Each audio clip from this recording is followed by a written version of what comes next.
Greetings and welcome to Old Rusty Nut Garage. My name is Steve, and the series that we are making here is intended to keep people apprised of the progress I'm making in restoring the 1973 convertible Mustang you see behind me. This video series is not intended to show anybody how to do anything with welding or anything like that with engines. Everything I'm doing here is YouTube University taught. So my purpose of this is just to keep my friends and family, people who are interested in keeping an eye on what I'm up to with this car, allow them an opportunity to see through my YouTube video updates. So as I mentioned, it's a 1973 Mustang, had a few owners prior to Bill picking it up. Let me see, Bill picked it up in, I believe, July of 1997, and like I may have mentioned, it sat there for 30 or 28 years, and at which point I bought it. And so I've had it for about a year now. I have been picking away at it, so this isn't like I brought the car home yesterday. So I'm going to show you in the next video, where we stand today. But the purpose of this video is we're going to show you some video that I took when I first saw the car, some of the challenges I had getting it out of Bill's garage, and then having it delivered to the house here, basically. So that's what this introductory video is all about. And then I'll have a subsequent video to bring you up to speed to where we are today. And then going forward, I'll be putting out videos weekly. That's my plan. I'm going to attempt to tell people what my goal is for the week, and then at the end of the week, let you know how far I made it to my goals. So that's what we're doing with this series. I hope you enjoy it, and I hope you enjoy this first video. I'm off the Bills. Bill has a 1973 Ford Mustang that he is looking to part with. He's had it in his garage for close to 30 years. I think it was on the road for about 25 years. I think he said that he bought it and he was able to drive it, but it was there was a lot of rust and he couldn't get an inspection sticker or anything like that. But he said it was drivable, and he just never got around to being able to work on it. So the way I did some math, it looks like he was on the road for about 25 years and in his garage for close to 30 years. So we're heading over there now, and next time I see you, we'll be checking out the car.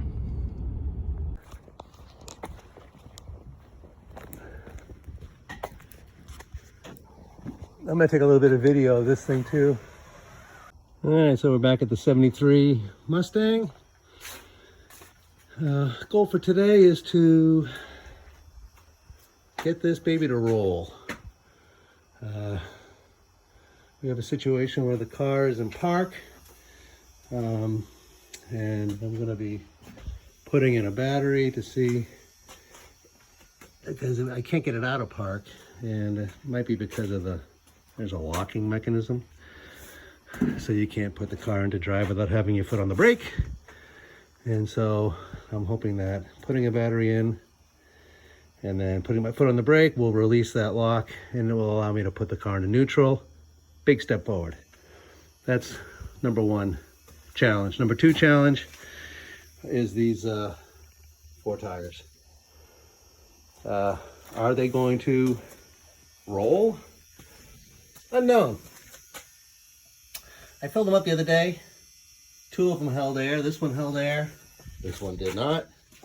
But I just loaded it up again, and it is holding air. And then to the other side,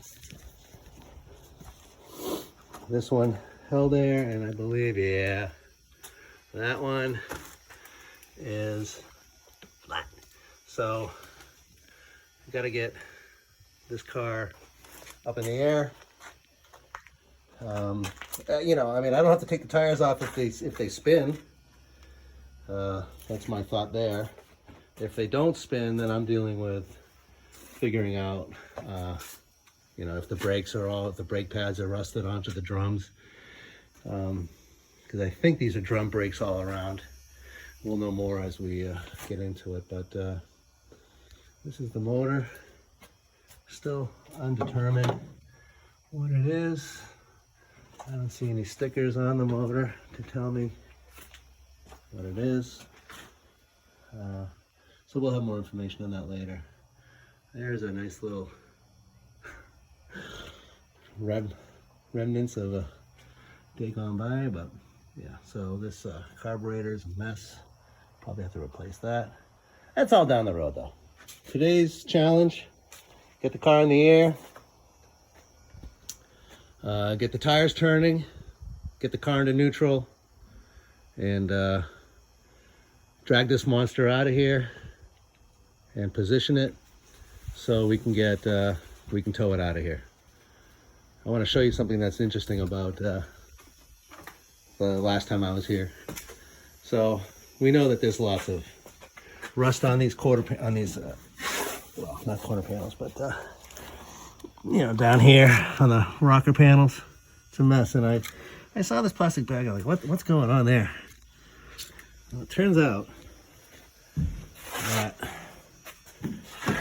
the previous owner had a solution for the hole in the floor, and that was to put a plastic bag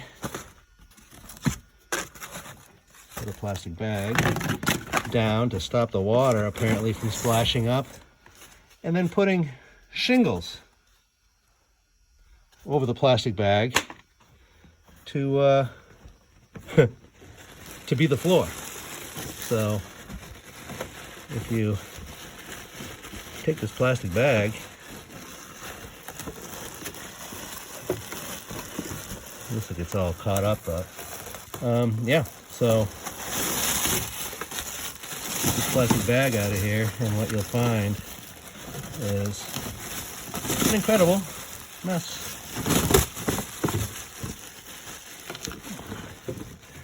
It's just catching on the corners of all the rust. There we go. Bag gone.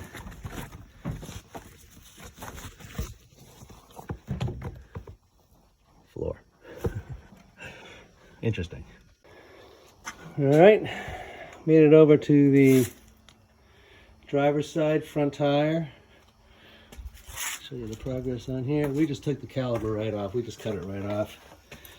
So that's where that is. That's the brake caliper for the front passenger, but the wheel bearings are good enough for the mile ride home. Just took off the hubcap for the driver's side, and first thing we notice is that there is no dust cap over this. A lot of grease, a lot of disgusting grease. So, but once again, this baby ain't going nowhere. So we know it's got a disc brake up there, which is fantastic. So let's go ahead and see if we can't pull that bad boy off. And I'll be back in a minute. Okay, bring you up to speed a little bit. I haven't been filming everything I'm doing. I'm just hacking away here, but I had, you probably noticed, I had the car up on Ford jack stands. And I was, as you know, I was never able to get the shifter to release. So I went underneath and I disconnected a bunch of linkage going to the transmission. And then I was able to manually just, without releasing it or without being able to shift from inside the car, I was able to, or I think I was able to shift to, manually move the shifter after I had released the linkage. And I'm pretty sure I'm in neutral now because I have rolled it, I don't know, about 2 or 3 feet, 2 feet. And so now I'm going to hook up this cable to the strap to my truck And the goal is to get the car positioned so it can be pulled up on a flatbed or somehow trailered home. So that's the next step, is to hook up these straps here. Like I said, I'm pretty sure I'm rolling. I don't think I could have pulled this by hand, which I just did. So I think that is proof enough for me that I do have the transmission in neutral, and this baby is rolling. So that was the big goal for today, was to free up the brakes, which I did. The rear, I still don't know whether they're drum or whatever, or whether they're disc. I never ended up taking the tires off. After I got it up in the air, I was able to spin the tires. What was interesting is that one would spin in one direction and the other would spin in the other. And I know that means something. I'm not sure if that's posi. I'm not even sure. I think that just means that both tires spin at the same time. So that's, that's what I had earlier. And so, but because they were both turning, whether they're disc or drum brakes, it was evident that they were dragging a little bit, but they weren't locked up. So no reason really to take off the rear tires, because, like I said, they were not frozen to the brake pads like the front were. So the fronts are done, the rears are rolling. I think I'm in neutral. So the next time you're gonna see me, or next time you're gonna see this car, hopefully it'll be out in the sunshine for the first time in 30 years. Alrighty, we're hooked up. My biggest fear right now is that this thing rolls right into my truck. Hopefully there's enough resistance that it doesn't. But if worst comes to worst, I'm gonna have to, I'll just scoot up this hill right in front of me here. And hopefully the car won't follow me. But anyways, I don't know.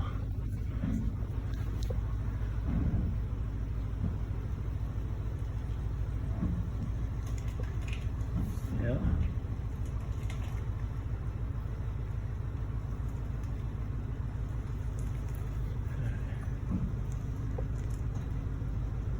Yeah, she kept on following me there.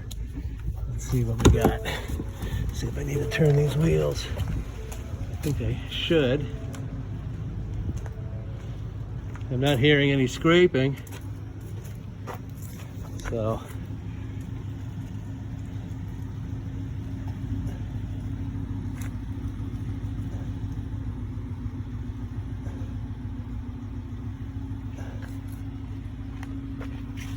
I think I'm gonna clear the door.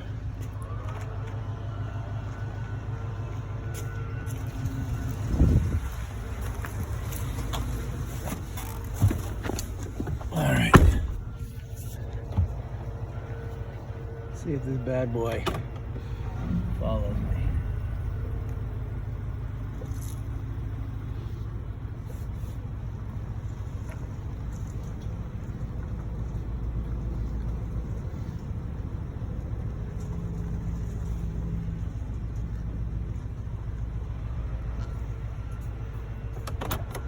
All right, now what am I gonna do? I got it out.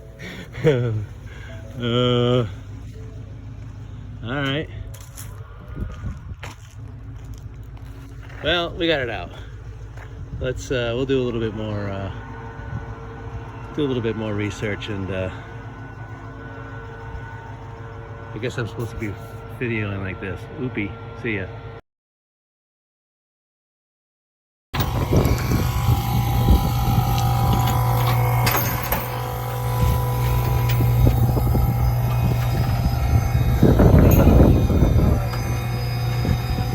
There she's home. Here's a mystery. I just up in here, checking out. This is probably the area that holds the roof. And this little gem. This little gem Little backpack. Got some weirdness in it. Let's set this up.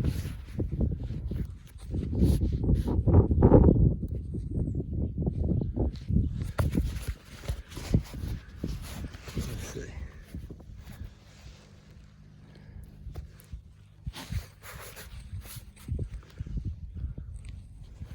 All right, well, we'll just try to do it one hand.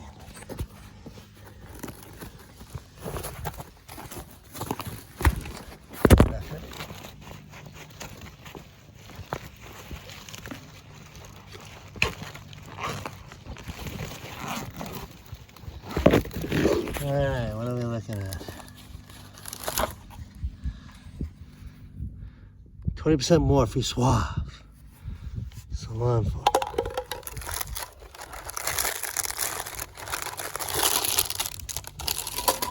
Looks like a bunch of toiletries, razors, more suave, more razors. Oh, mouthwash.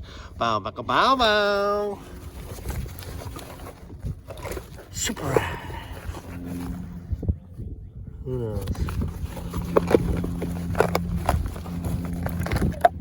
Toothpaste. Pepsodent. Oh, I definitely want this wire. Take that.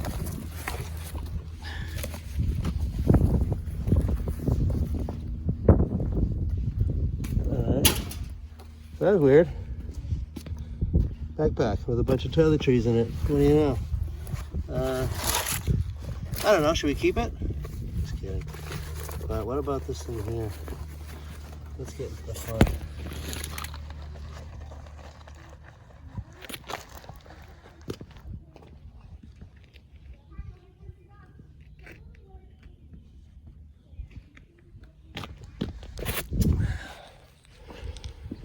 Let's see if we can find the razor blade. I don't see that anywhere. I'll be right back. Okay, so we got into the bag. Very interesting. There was a bunch more just weird stuff. Well, I did find interesting as a floppy disk. Here's a floppy disk. Type and Go presenter, science fiction movies, health and wealth home biz, Marty.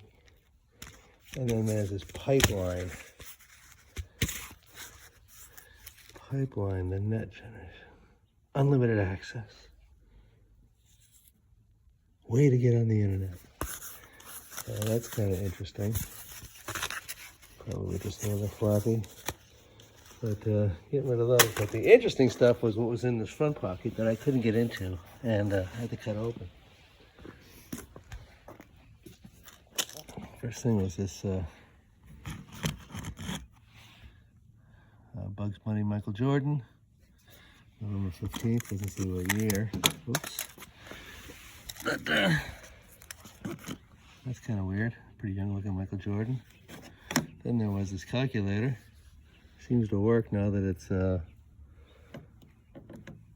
got the light for that. And then the pièce de résistance, there was a paper towel in there. And the paper towel felt a little bit heavy, and when I opened it up, I found these. This looks like could be silver. With some dolphins. Another silver earring with dolphins. It's kind of funky. And then this last thing, this is like some kind of a precious rock or something, but this also looks like it's an earring, but it's a single one. I mean, if that is a, I don't know if there's a second one in here. I don't think there is.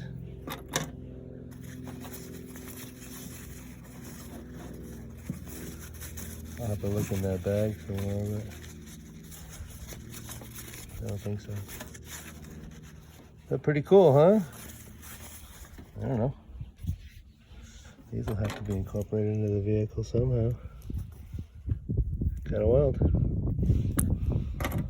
Catch you later.